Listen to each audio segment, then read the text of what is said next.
Okay, we're going to get into the Q&A for this week. I got about 8 questions here.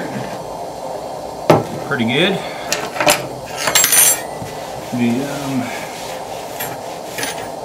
It's kind of nice doing it out here, getting, boy, there's really, maybe I ought to put a hat on so I don't blind everybody. Woo!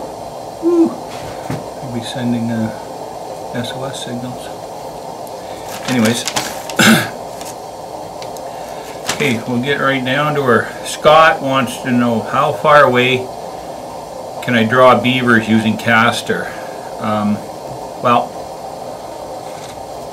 I think the rest of the question was, he's got permission to trap some land, but there's no beavers on that land, but a quarter mile downstream is a beaver colony, which are coming up and I guess messing up the other guy's property, but the guy that has the beaver colony on his property won't let him trap.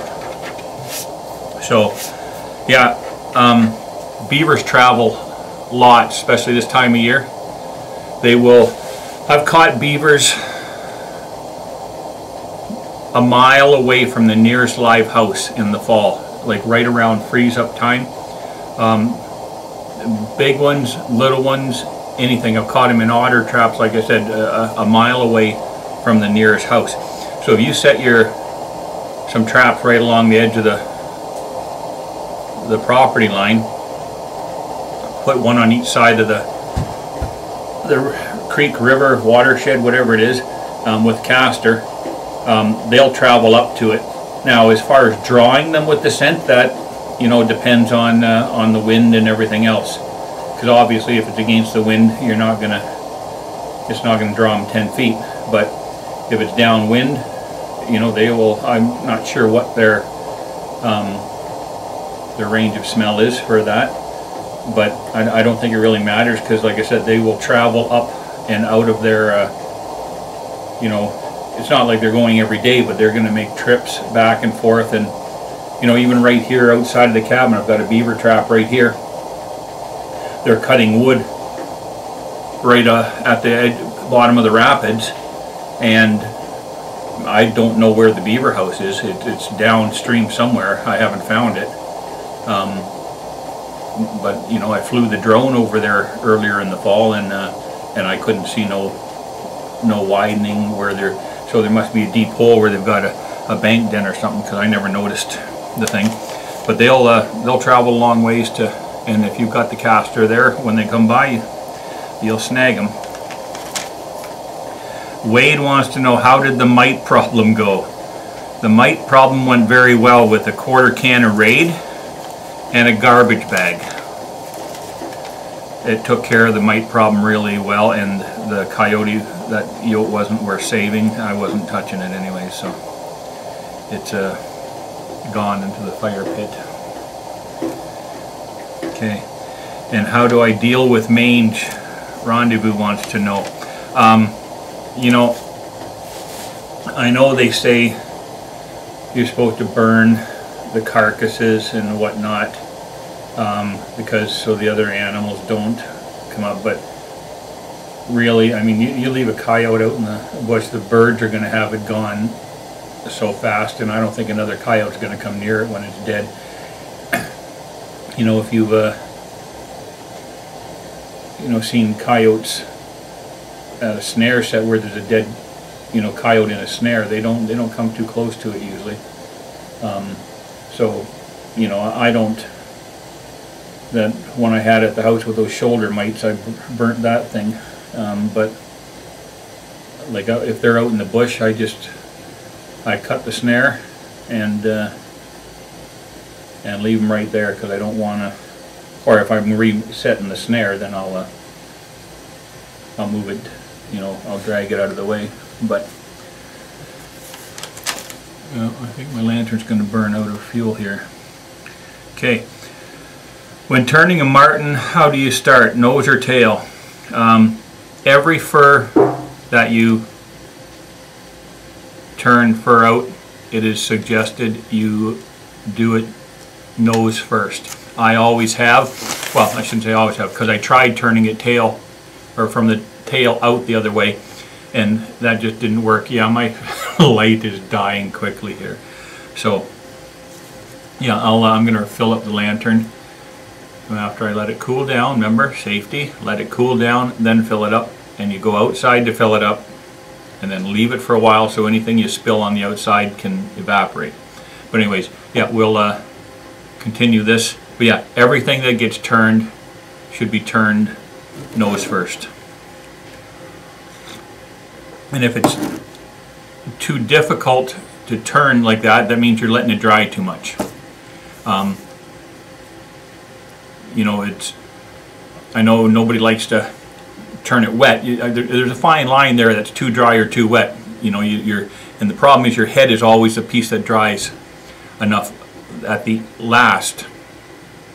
So, you know, sometimes it will stick to the board, but you know, if it does with a little bit of work, just, you know, if it's too wet when I turn it, I will just, you know, the next day I'll pull the pins on the bottom and just lift it up, loosen it, and then put it back down, and I'll do that every day so it doesn't dry right onto the board. Anyways, I'll shut this thing off, and then we'll start over with the rest of the questions once I get said let there be light, and there was light, and you could see for friggin' miles. Okay, you're blinded again, sorry about that. Okay, how dry do I want beavers and rats before going on the board? Beavers are not quite as important. I prefer to have everything completely dry. Beavers are not a problem because you can just pull them up on the nails. If a beaver is perfectly dry, I don't generally pull them up on the nails, although it's a good idea to do it all the time, but sometimes I just don't have time. But if they're wet in the least little bit, then they always get pulled halfway up the nail, and you have a fan blowing all the time anyway, so it blows air between the board and the thing and dries them out. They're always dry by the time you take them off if you pull the fur up on the nails. But rats, mink, and otter, well, anything, if you know, even a marten, if it falls in the water, obviously. But no, they always got to be 100% dry before I'll board them. I don't even skin them if they're wet, because then it just it's too hard to. Well, not too hard, but I don't like having them skinned and hanging, because then the tail dries out a little bit and stuff. But anyways, so how do I set for otter using a lure?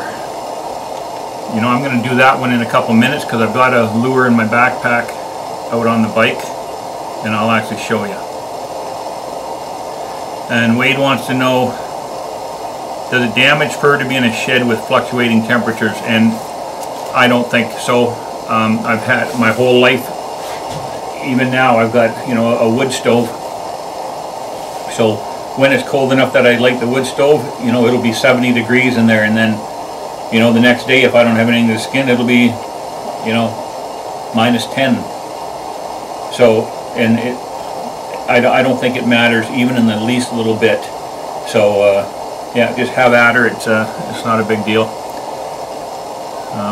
I know he said he's got a shed that doesn't have a wood stove or anything, and it's just whatever temperature outside it is. So I'm guessing he doesn't live up here. No, I know he lives way down in the States, but you know for sure he doesn't live up here, because you ain't going to be skinning at 20 below.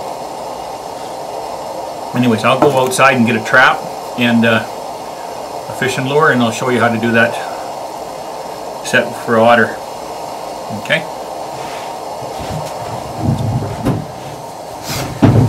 Hey guys, so here we go. We got a 330 Belial. Now, if you're gonna be setting a 220, obviously you can't use this big of a fishing lure. Okay, so now you can see this thing here had a big lip on the front. I cut that off because it just interferes with the putting it on the trigger. Now you leave the eyes on there. Let's see if you can see that, and you slide the trigger right through the eyes, Now I'm going to turn the camera down here so you can see, because I need the... Okay, so I've got it through 3 of the eyes and put it right to the end. Now I'm going to take this pliers and bend this one right down. Now that thing can't come off there. Okay? See, it won't back up, but just to be sure, you can always throw another piece of smaller wire.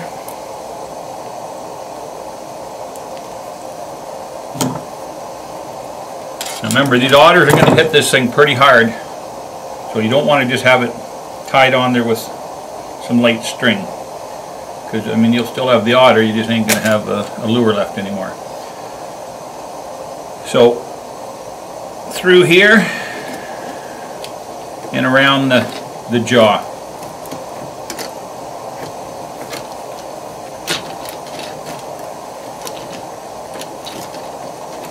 Okay, so that's going to keep it there no matter what. Now, for setting this, it's fairly important. Now you're going to put the lure on the bottom of the whole trigger, obviously, because the lure's on there.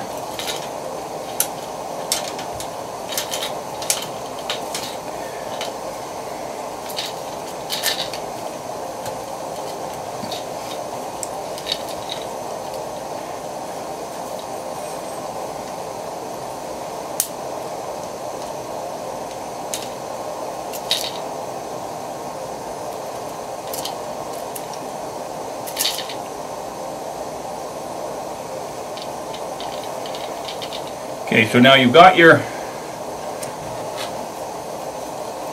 let me turn this thing back up a little bit. Okay, so now you've got your lure on the trigger, and remember, this thing is free floating, so when you get it in the water, it's going to sit upright. Now the important thing is when you put a pole through here, adjust that camera again. Okay, now you're going to put a pole through these 2 spring holes here. Why did that thing go all fuzzy all of a sudden?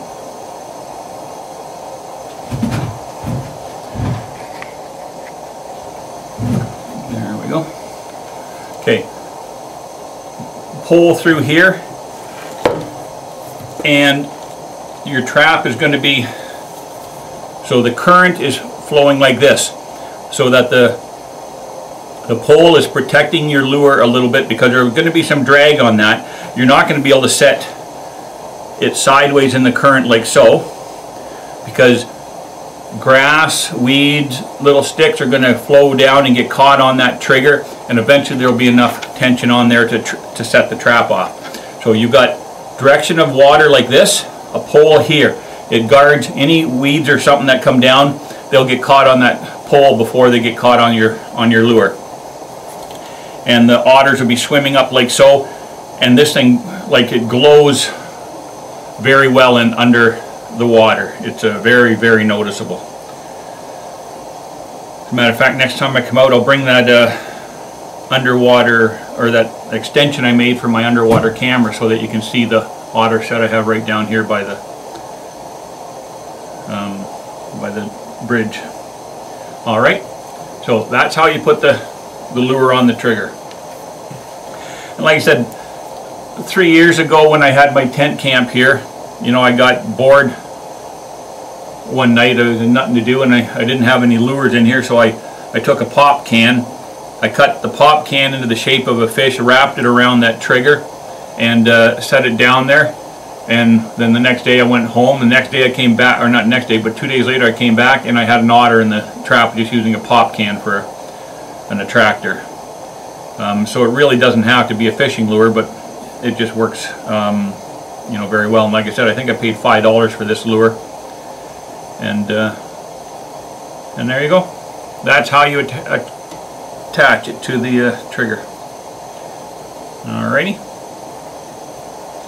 Okay, and that is the last question. You ever, okay, I'm just going to spring this thing and